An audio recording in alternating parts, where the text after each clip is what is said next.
আবু হুরায়রা রাদিয়াল্লাহু তাআলা আনহু বলেন, আমি মসজিদে নববীতে পেটটা মাটির উপরে চাপা দিয়ে শুয়ে থাকতাম, উপর হয়ে শুয়ে থাকতাম। সাহাবীরা আমার গায়ের উপরে পা দিয়ে চলে যেত, ওরা মনে করতে এটা পাগল, আমার কোনো দামই দিত না।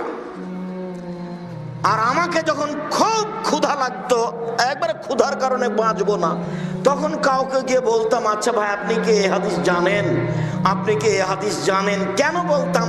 ওই লোকটা যদি কোনো ফাঁকে আমাকে বলে, আবু হুরায়রা তুমি কি খেয়েছো, তখন আমি বলবো না, তখন লোকটা আমাকে খেতে নিয়ে যাবে।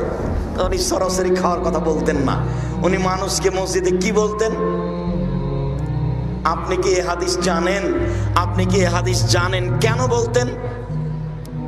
কোন ফাঁকে লোকটা যদি বলে, আবু হুরায়রা তুমি তো হাদিসের কথা বলছো, তো তুমি কি কিছু খেয়েছো, তখন আমি কি বলবো? আমি বলবো না, তখন লোকটা কি করবে?